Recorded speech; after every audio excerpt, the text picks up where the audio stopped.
Hello everyone. हमने last class में क्या ह्यूमन डिजीज़ पढ़ा था। ह्यूमन डिजीज़ के ही कुछ टॉपिक रह गए थे जो हम इस वीडियो में कवर करेंगे। तो फर्स्ट है कैंसर। ठीक है, कैंसर की स्टडी को हम क्या बोलते हैं, ऑन्कोलॉजी। अब जो कैंसर की बात करें तो कैंसर होता क्या है, अनकंट्रोल सेल ग्रोथ। इसमें क्या है, जो नॉर्मल सेल होती है ना, उसमें क्या होगा, एबनॉर्मल या अनकंट्रोल सेल ग्रोथ हो जाएगा। ठीक है, इसको हम क्या बोलेंगे, कैंसर। और जो क्या डेवलप कर देगा, ट्यूमर। ट्यूमर क्या होता है, एबनॉर्मल कलेक्टेड मास होगा ना जो सेल का, उसको क्या बोलेंगे हम, ट्यूमर।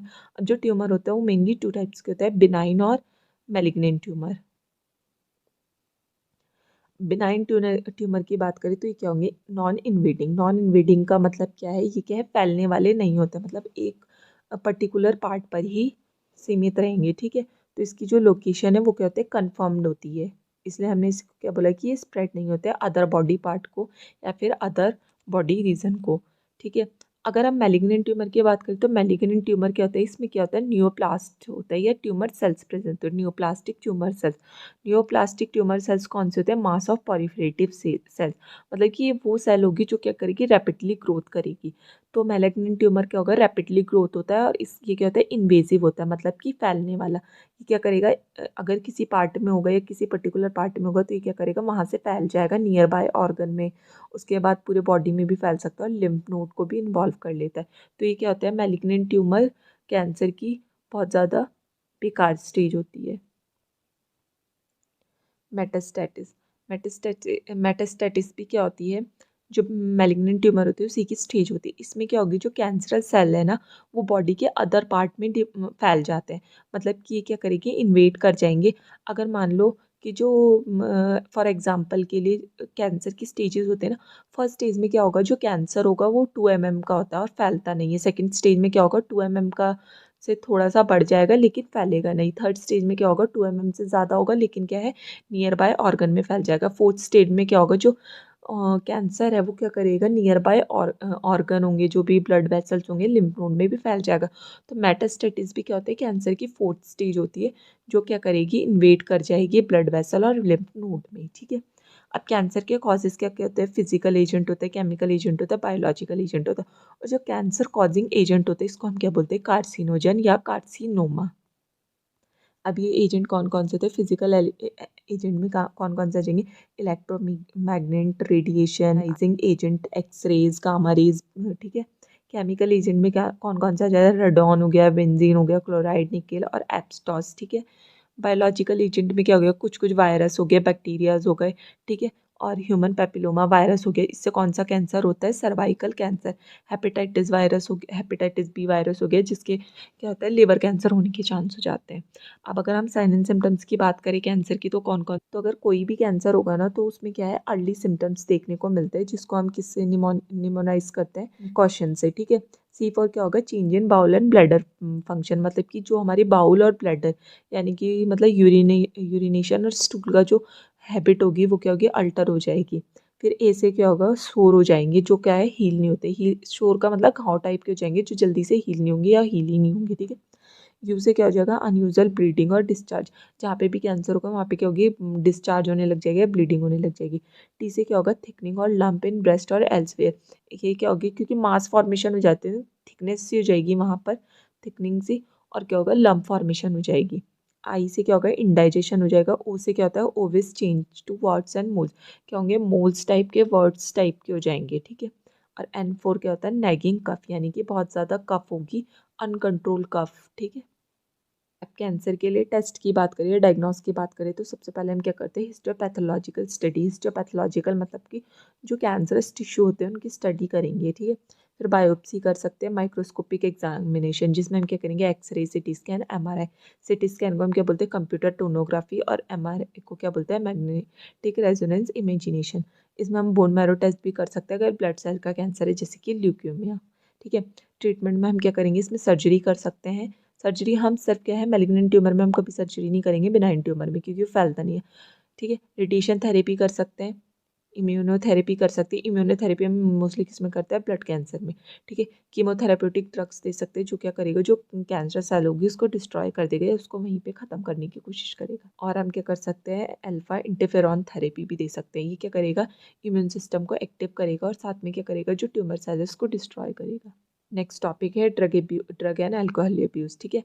ड्रग अब्यूज़ क्या होता है? जब भी कोई पर्सन क्या है, कोई भी साइको एक्टिव सब्सटेंस को एक्सेसिव मात्रा में लेने लग जाएगा, जिसके क्या है, जिसके कारण उसकी जो फिजिकल, सोशल और इमोशनल जो डायमेंशन है वो अल्टर होंगी, या बोल सकते हैं उसकी physical health, social health, emotional health Altered होगी। उसको क्या बोलेंगे हम? ड्रग अब्यूज़, ठीक है। अब कॉमनली कौन कौन से ड्रग यूज़ करते हैं जो ड्रग अब्यूज़ में यूज़ होता है? ओपोइड्स हो गए, कैनाबिनॉइड्स हो गए, कोकेन हो गए, ठीक है, हेलुसिनोजेंस हो गए, बार्बिट्रेट हो गए, निकोटिन हो गए, या अल्कोलॉइड भी बोलते हैं, अल्कोहल हो गए, ठीक है। ओपोइड की बात करें तो इसके एग्जाम्पल कौन से हैं? हीरोइन, ये क्या होता है? मैन मेड ड्रग्स होती है या ओपोइड्स होते हैं, और ये क्या कॉज करेगी? नर्वसनेस, नोजिया, ठीक है। नेक्स्ट आ जाता है कोकेन, ठीक है। कोकेन क्या होता है? कोका एल्कोलॉइड से बनता है, और कौन सा प्लांट से मिलता है? ये इरिथ्रोजाइलम कोका से, ठीक है। हेलिजोनस की बात करें तो ये कौन सा होता है? एट्रोपा बेलिडोना, ठीक है। या फिर धतूरा जो होता है उस वो क्या है? इसका एग्जाम्पल है। कैनाबिनॉइड्स में क्या क्या आ जाता है? मेरिजोना, ठीक है, चरस, गांजा, ये सब किस में आ जाता है? कैनाबिनॉइड्स में, ठीक है। और ये कौन से प्लांट से मिलता है? कैनिबिस साइवा। बाद आ जाता है बारबिटूरेट। बारबिटूरेट में कौन कौन सी मेडिसिन आ जाती है? एम्फिटोमाइन, बेंजोडाइज़ेपाइन, जो आपने कैप्सूल तकिए वगैरह देखे होंगे, ये कौन से होते हैं? बारबिटूरेट। फिर आ जाते हैं निकोटीन। निकोटीन को क्या बोलते हैं हम? एल्कलॉइड, जिसको हम बोल, और ये किस में होता है? टबैको वगैरह में। फिर जो एडोलिसेंट होते हैं वो क्या होते हैं? मोस्टली ड्रग को अब्यूज़ करते हैं, और एडोलिसेंट की एज कितनी होती है? 12 से 18 साल तक। और इसके कॉज क्या है? पीयर प्रेशर हो गया, जैसे कि प्रेशर में क्या होगा कि अगर साथ के कोई दोस्त लेते हैं तो क्या है, हमको भी मतलब थोड़ा मन हो जाता है कि चलो यार सारे दोस्त ले रहे तो हम भी ले लेते हैं। नेक्स्ट क्या है? एग्ज़ाम स्ट्रेस हो गया, जैसे फैमिली फैक्टर्स हो गए, अगर फैमिली में कोई प्रॉब्लम है तब भी क्या है? ड्रग अब्यूज़ करने लग जाएंगे। फिर जो एडोलसेंट होते हैं वो एक्सपेरिमेंट करते हैं, तो तब भी क्या है? वो ड्रग अब्यूज़ करने लग जाते हैं। अब एडिक्शन और डिपेंडेंस में क्या डिफरेंस है? एडिक्शन का मतलब क्या होगा? जब हम आउट ऑफ कंट्रोल किसी चीज़ को यूज़ करेंगे, किसी ड्रग को या पर्टिकुलर सब्सटेंस को लेंगे, उसको बोलेंगे एडिक्शन। लेकिन डिपेंडेंस क्या होता है? जब भी क्या है? एडिक्शन हो जाएगा, ठीक है। डिपेंडेंस कहते हैं अडेप्शन की ही एक अडेप्टिव स्टेज है। इसमें क्या होगा कि अगर हम क्या है, एडिक्शन में तो हम कंटिन्यूस ले रहे हैं, लेकिन डिपेंडेंस में क्या होगा कि जब हम ज़्यादा ले लेंगे और थोड़े टाइम के लिए, या मतलब उसको रोकेंगे एकदम से, तो क्या होगा? विड्रॉल सिम्टम्स देखने को मिलेंगे। और विड्रॉल सिम्टम्स होते कौन कौन से हैं? विड्रॉल सिम्टम्स में आ जाएगा anxiety, tremors, nausea, vomiting, panic attack और डिलीरियम, ठीक है। ये कौन से होते हैं? हमारे विड्रॉल सिम्टम्स। और वैसे और के सिम्टम्स देखने को मिल सकते हैं ड्रग अब्यूज़ में? वायलेंस, डिप्रेशन, अग्रेशन, ये सब देखने को मिल जाएंगे। अब जो ड्रग अब्यूज़ है उसको प्रिवेंट कैसे कर सकते हैं? सबसे पहले क्या है? पीयर प्रेशर को अवॉइड करना, जो नेगेटिव पीयर प्रेशर है, ठीक है। फिर एजुकेशन कर सकते हैं, काउंसलिंग करते हैं, गुड पेरेंटिंग कर सकते हैं, पेरेंट्स को एजुकेट कर सकते हैं कि वो बच्चों को क्या है? काउंसलिंग करें। फिर हमें क्या है? डेंजर साइन को देखना है कि बच्चे क्या है? गलत तरफ तो नहीं जा रहे हैं। मेडिकल और प्रोफेशनल हेल्प भी ले सकते हैं हम इसमें, ठीक है। क्या बोलते हैं, जो ड्रग डिपेंडेंस है उसके लिए बहुत सारी थेरेपीज चलाई जाती है, या फिर काउंसलिंग होती है, उसको ले सकते हैं। अब नेक्स्ट जो इसमें नेक्स्ट टॉपिक है वो क्या है? Strategy for enhancement of food production, ठीक है, यानी कि खाद्य उत्पादन में जो वृद्धि की कार्यनीति है। ये भी क्या है? इसी यूनिट का टॉपिक था। तो इसमें हम कौन कौन से टॉपिक कवर करेंगे? Animal husbandry, plant breeding, single cell protein, tissue culture, या फिर हम बोल सकते हैं पशुपालन, पादप प्रजनन, एकल कोशिका प्रोटीन और ऊतक संवर्धन। एनिमल हस्बेंड्री या फिर पशुपालन क्या होता है? एक प्रैक्टिस होती है जिसमें हम क्या करते हैं, जो मतलब एनिमल की ब्रीड होती है ना उसको बढ़ाते हैं, या फिर नस्लों को, मतलब जिससे क्या है, जो जनरेशन है वो ज़्यादा मात्रा में बन सके, ठीक है। या उनके लाइफ स्टॉक को बढ़ा सकते हैं, जैसे कि गायें हो गई, भैंस हो गई, ठीक है, शीप, काऊ, इन सबको। और किसके थ्रू? पॉलिट्री या फार्मिंग या फिशरी के थ्रू। अब टाइप ऑफ ब्रीडिंग कौन कौन से होते हैं? इन ब्रीडिंग और आउट ब्रीडिंग, ठीक है। इन ब्रीडिंग में क्या क्या आता है? इन ब्रीडिंग को हम क्या बोलते हैं? अंता प्रजनन। अंता प्रजनन का मतलब क्या होगा? जब हम क्या है, जो प्रजनन है वो सेम स्पीसीज के बीच में करवाएंगे, या एक ही नस्ल की 4 to 6 जनरेशन के अंदर जो ब्रीडिंग होगी उसको बोलेंगे हम अंता प्रजनन। नेक्स्ट आ जाता है आउट ब्रीडिंग। आउट ब्रीडिंग का मतलब था बाह्य प्रजनन, मतलब कि जो इसमें हम प्रजनन करवाएंगे वो किस में करवाएंगे, अनरिलेटेड या फिर जो मतलब एक जनरेशन के नहीं होंगे, डिफरेंट ब्रीड से, ठीक है। उसके बीच में जो प्रजनन होगा उसको क्या बोलेंगे हम, बही प्रजनन। और जो ये बही प्रजनन होगा वो क्या होता है, आउट क्रॉसिंग या फिर क्रॉस ब्रीडिंग होता है, ठीक है। आउट क्रॉसिंग का मतलब क्या है, बही संकरण, और क्रॉस ब्रीडिंग का मतलब है संकरण, ठीक है। बही संकरण में क्या होगा, सेम स्पीसीज तो होंगे, मतलब कि जो उनकी जात है वो तो सेम होगी नस्ल, लेकिन वो क्या है, एंसेस्टर नहीं होगा, मतलब कि अपनी जनरेशन के नहीं होंगी, सिर्फ स्पीसीज सेम होगा लेकिन उनकी जनरेशन अलग अलग होगी, ठीक है। अब क्रॉस ब्रीडिंग की बात करें तो इसमें क्या होगा, हम अलग अलग जनरेशन के, मतलब हम बोल सकते हैं कि जो बेस्ट मेल है उसका हम प्रजनन किससे करवाएंगे, बेस्ट फीमेल स्पीसीज से, ठीक है। जैसे फॉर एग्जांपल एक इसमें बीकानेरी एविस जो फीमेल थी, मेरिनो रम्स मेल जो है उसके साथ क्या है, उसका ब्रीडिंग करवाई गई और एक न्यू स्पीसीज बनी शीप की, जो कहाँ पे हुई थी, पंजाब में, ठीक है। फिर नेक्स्ट आ जाता है इंटर स्पेसिफिक हाइब्रिडाइजेशन। इसमें क्या करेंगे, इसमें क्या करेंगे हम, टू डिफरेंट जो ब्रीड होंगे उनकी ब्रीडिंग करवाएंगे, ठीक है। फॉर एग्जांपल के लिए हाइब्रिड डंकी डोंकी की हमने किस प्रजनन करवाया है, फीमेल हॉर्स से, और एक मोल की प्रजाति। नेक्स्ट आ जाता है कंट्रोल ब्रीडिंग एक्सपेरिमेंट, या फिर बोल सकते हैं आर्टिफिशियल इंसेमिनेशन, ठीक है। ये इसको हम बोलते हैं कृत्रिम वीर्य सेचन। इसमें क्या करेंगे, जो मेल का सीमन होता है ना, उसको कलेक्ट करके डायरेक्टली किस में इंजेक्ट कर देते हैं, फीमेल के रिप्रोडक्टिव ट्रैक में। लेकिन इसका क्या था, लो सक्सेस रेट था, इसको को मॉडिफाइड किया गया है किसमें, multi ovulation embryo transfer technology, ठीक है। इसमें क्या करते हैं, जो फीमेल होते हैं उसमें क्या करते हैं, एफएसएच को इंजेक्टेड करते हैं, फॉलिकुलर स्टिमुलेटिंग हार्मोन को, जिससे क्या करते हैं, फीमेल एक की जगह 6-7 एग को प्रोड्यूस करती है। और इससे भी क्या होता है, जो आर्टिफिशियल ये भी क्या है, एक आर्टिफिशियल इंसेमिनेशन का ही एक मेथड है, जिसमें क्या करता है, हम ब्रीड को बढ़ा सकते हैं, मतलब कि जो इस टेक्निक से क्या हुआ, जितने भी मतलब जो गाय हो गई, भैंस हो गई, उनमें क्या है, उनकी जो नस्लें थी उनमें बहुत ज़्यादा वृद्धि हुई। अब जो ब्रीडिंग होती है वो कौन कौन सी होती है, कैसे कैसे करते हैं हम। पहला आता है बी कीपिंग, जिसको हम क्या बोलते हैं, एपीकल्चर या मधुमक्खी पालन। ये हम किसके लिए करते हैं, हनी के लिए। और मोस्ट कॉमन ब्रीड कौन सी है, मधुमक्खी की, एपिस इंडिका। फिर आता है फिशरीज, जिसको हम क्या बोलते हैं, मत्स्यिकी। इसमें आपने ब्लू रिवोल्यूशन सुना होगा। इसमें क्या करते हैं हम, जो फिश होते हैं ना उसके रिप्रोडक्शन को बढ़ा देते हैं, या फिर जो अदर एक्वेटिक पानी वाले एनिमल है उनकी जो रिप्रोडक्शन है उसको बढ़ा देते हैं। फिर आता है एक पैसिसी कल्चर, जिसको हम क्या बोलते हैं, फिश फार्मिंग। मतलब हम क्या करते हैं, इसमें कमर्शियली फिश को की ब्रीडिंग करते हैं, मतलब बोल सकते हैं आर्टिफिशियल शेल जो ब्रीडिंग करते हैं उसको बोलते हैं। इसमें क्या करेंगे हम, जो टैंक होता है ना, टैंक में फिशिंग करते हैं, ठीक है, या फिश फार्मिंग करते हैं। नेक्स्ट आ जाता है प्लांट ब्रीडिंग, ठीक है। ये किस में होते हैं, प्लांट्स में, ठीक है। आपने ग्रीन रिवोल्यूशन सुना होगा, हरित क्रांति। और हरित क्रांति किसने फाउंड की थी, एम एस स्वामीनाथन ने, ठीक है। इसमें क्या, इसके एग्जांपल क्या है, green plasm collection, selection of parents, commercialisation of new cultivatives, ठीक है। ग्रीन रिवोल्यूशन में क्या करा, जितनी भी ग्रीनरी है ना उसके नए नए एडवांस मतलब कि एग्रीकल्चर के लिए कुछ एडवांस टेक्नोलॉजी डेवलप की, जिससे क्या है, जो ग्रीनरी है या फिर जो प्लांट की ब्रीडिंग है उसको मैनिपुलेट किया गया या उसको बढ़ावा किया गया। अब ये क्या है, कुछ एग्जांपल है हाईली हाइब्रिड इंडियन क्रॉप्स के। गेहूं में क्या है, नॉर्मन ई बॉर्ली है, उन्होंने डेवलप किया था एक semi dwarf variety of wheat, ठीक है, मैक्सिको में। इंडिया में क्या है, सोनालिका और कल्याण सोना, ठीक है, ये इंडिया की हाइब्रिड वैरायटी है गेहूं की। शुगर केन की क्या है, सैक्रम बेरी बेरी और ऑफिंशरम, ठीक है। ऐसी कुछ ज्वार की भी है, ठीक है। अब है plant breeding for human disease की, रोगों की प्रतिरोधकता के लिए पादप प्रजनन, ठीक है। कौन कौन से मेथड यूज करेंगे हम, म्यूटेशन मेथड, जेनेटिक इंजीनियरिंग और सोमोक्लोनल वेरिएंट। जो म्यूटेशन मेथड होगा उसमें क्या करेंगे हम, जो जीन है उसका सीक्वेंस को चेंज कर देंगे। फिर जेनेटिक इंजीनियरिंग कर सकते हैं और सोमोक्लोनल वेरिएंट भी यूज कर सकते हैं। सोमोक्लोनल वेरिएंट में क्या करेंगे हम, उसकी जगह कोई और वेरिएंट या कोलोन यूज करेंगे उसी की कॉपी को, और इससे क्या है, हम प्लांट की ब्रीडिंग को बढ़ा सकते हैं। अब इसके जो एग्जाम्पल है वो कौन कौन से हैं देख लेते हैं। अब इसके एग्जाम्पल कौन कौन से हैं, गेहूं की बात करें तो उसकी किस्म होती है हिमगिरी, ठीक है। उसमें रोगों के प्रति प्रतिरोधकता किसके लिए होगी, लीफ और स्टेप रस्ट और हील्स। सरसों की क्या कौन से थे, पूसा स्वर्णिम।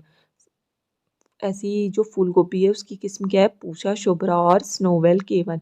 ये किसके लिए रेसिस्टेंट होती है, वाइट रस्ट के लिए। फिर आ गई लोबिया, लोबिया की है पूसा कोमल, बैक्टीरियम ब्लाइट के लिए। और मिर्च की पूसा सदाबहार जो किसके लिए होगी, चिली मैक्सिका वायरस और लीफ कर्ट के लिए। अब नेक्स्ट है plant breeding for paste resistant, यानी कि कीटनाशक के प्रति प्रतिरोधकता। ठीक है, example of crop paste resistant variety और इंसेक्ट पेस्टिस कौन कौन से होंगे। फर्स्ट है बेसिक रेपसिड मस्टर्ड। ठीक है, इसकी जो रेसिस्टेंट वेराइटी है वो क्या है, पूसा गौरव, और इंसेक्ट पेस्ट है एफिड। ऐसी फ्लैट बीन्स है उसका पूसा सेम 2 पूसा सेम 3, और इसकी जो इंसेक्ट्स पेस्ट है वो क्या है, जैसिड और एफिड। फिर है ओकरा जो क्या है, भिंडी की एक नस्ल है जिसका जो पेस्ट रेसिस्टेंट वैरायटी है वो क्या है, पूसा स्वामी या पूसा A4। और इंसेक्ट पेस्ट क्या है, शूट और फसल भीटक। अब नेक्स्ट इसमें plant breeding for improvement of food quality. ठीक है, इसमें क्या करेंगे हम, जो फूड है उसकी क्वालिटी को इंक्रीज करेंगे। बोल सकते हैं कि जो उसमें विटामिन मिनरल्स है उसकी वैल्यूज़ को बढ़ाएंगे, और जो उसमें डिजीज़ कॉज करने वाले या न्यूट्रिएंट डिफिशिएंसी को कॉज करने वाले फैक्टर है उसको एलिमिनेट करेंगे। इसके जो मेथड होते हैं वो कौन कौन से था, बायोफोर्टिफिकेशन। बायोफोर्टिफिकेशन में क्या करेंगे हम, जो प्रोटीन मिनरल विटामिन की क्वालिटी है उसको इम्प्रूव कर देंगे फूड। ठीक है, इसका एग्जाम्पल क्या है, जैसे जो वीट है एटलस, उसमें क्या होता है, हाई प्रोटीन को बढ़ा देंगे। जो फ्रेंच बीन होता है उसमें भी प्रोटीन है। मस्टर्ड और बीटर गार्ड है उसमें विटामिन सी को बढ़ाया गया है। राइस है उसमें आयरन 5 टाइम बढ़ा दिया गया है। ठीक है, अब नेक्स्ट टॉपिक है single cell protein. Single cell protein को हम क्या बोलते हैं, एकल कोशिका सेल, या सॉरी एकल कोशिका प्रोटीन। ये क्या होते हैं, एक ऐसे सोर्स होते हैं प्रोटीन के जो क्या करते हैं, जो न्यूट्रल हैं प्रोटीन की रिक्वायरमेंट जितनी भी होती है ना, या न्यूट्रिशन की रिक्वायरमेंट होती है उसको फिलफिल करते हैं। मतलब कि अगर पॉपुलेशन जितनी ज़्यादा बढ़ेगी, एनिमल पॉपुलेशन या ह्यूमन पॉपुलेशन, तो ये क्या करेंगे, उतनी ही ज़्यादा प्रोटीन को मतलब तो हमें क्या है, उतनी ज़्यादा प्रोटीन की नीड होगी। तो हम क्या करते हैं, प्रोटीन को बढ़ाने के लिए सिंगल सेल प्रोटीन या सिंगल कोशिका प्रोटीन का यूज़ करते हैं। ठीक है, एग्जाम्पल के लिए ब्लू ग्रीन एल्गाई है। ठीक है, ऐसी क्या है, एक ऐसे मिथाइलोफिल्स मिथाइल लोट्रोपिन है। ठीक है, ये क्या करता है, प्रोड्यूस करता है 25 टन ऑफ प्रोटीन को। ठीक है, ऐसी ब्लू ग्रीन जो एल्गाई है उसमें क्या होता है, एक स्पायरलिंग होता है जो क्या करता है, पोटैटोज वगैरह या टमाटो, इसका गुड सोर्स होता है प्रोटीन का। यहाँ से भी हम क्या है, प्रोटीन को कलेक्ट कर सकते हैं। अब लास्ट टॉपिक है टिश्यू कल्चर, जिसको हम बोलते हैं ऊतक संवर्धन। ठीक है, अब ये क्या है, एक ऐसा प्रोसेस है, टिश्यू कल्चर क्या है, एक ऐसा प्रोसेस है जिससे हम क्या करते हैं, प्लांट के किसी पार्ट से हम पूरा प्लांट बना सकते हैं या पूरा प्लांट को डेवलप कर सकते हैं किसी भी एक सिंगल पार्ट से। ठीक है, इसको हम टॉटी पोटेंशी भी बोल सकते हैं या फिर पूर्ण सशक्ता। ठीक है, अब इसकी जो मेथड होते हैं वो क्या होता है, माइक्रो प्रोपेगेशन। ठीक है, इसको हम क्या बोलते हैं, सूक्ष्म प्रबंधन। ये क्या होता है, एक ऐसा मेथड होता है जिससे हम क्या करते हैं, 1000 ऑफ प्लांट को प्रोड्यूस करते हैं सिर्फ एक सिंगल टिश्यू कल्चर से। ठीक है, और जो ये मीडियम होता है ना, मतलब जिससे हम बनाते हैं, ये मीडियम क्या होता है, बहुत ज़्यादा मतलब इसमें क्या होता है, बहुत सारे न्यूट्रिटिव जो सब्सटेंस होते हैं वो होते हैं, जिससे क्या करते हैं, हम ग्रोथ को रेगुलेट कर सकते हैं। ठीक है, फॉर एग्जांपल के लिए जैसे साइटोकाइनेज हो गया, ऑक्सिन्स हो गए, अमीनो एसिड्स हो गए, विटामिन्स हो गए, ये सब होता है। फिर आ जाता है सोमोक्लोनल्स मेथड। अब सोमोक्लोनल का मतलब क्या होता है, इसमें क्या करते हैं हम, आइडेंटिकल जो पेरेंट प्लांट की टिश्यूज़ होते हैं ना, उन्हीं पेरेंट प्लांट होते हैं ना, उन्हीं का टिश्यू कल्चर करके हम क्या करते हैं, प्लांट को डेवलप करते हैं। ठीक है, टिश्यू कल्चर जो मेथड होता है इसमें क्या करते हैं हम, और ये मेथड हम इसलिए भी यूज़ करते हैं, ये क्या क्योंकि ये वाला जो मेथड होता है इससे क्या है, हम जो प्लांट में डिजीज़ हो रही है, इन्फेक्शन होता है, उसको भी प्रिवेंट कर सकते हैं। ठीक है, फिर आता है सोमैटिक हाइब्रिड डाइजेशन। ठीक है, जिसको हम बोलते हैं कायिक संकरण। इसमें क्या करते हैं हम, जो 2 डिफरेंट वेराइटीज़ ऑफ सेल्स होती है ना, उनका हम फ्यूज़न करवाते हैं। ठीक है, किसके प्रेजेंस में, प्रोटोप्लास्ट की, जो किसमें होता है, प्लाज्मा मेम्ब्रेन में। और इससे क्या करता है, हम कोई भी डिज़राइबल ट्रेड बना सकते हैं या फिर कोई भी डिज़राइबल या अच्छी क्वालिटी का प्लांट बना सकते हैं। ठीक है, इस जैसे फॉर एग्जांपल के लिए न्यू प्लांट डेवलप किए टमाटर और आलू के। तो ये क्या था, कायिक संकरण। तो इसी के साथ ये वाला जो टॉपिक होता है ये कंप्लीट हो जाता है, और नेक्स्ट जो हम क्लास लेंगे वो हम रिप्रोडक्शन पे लेंगे।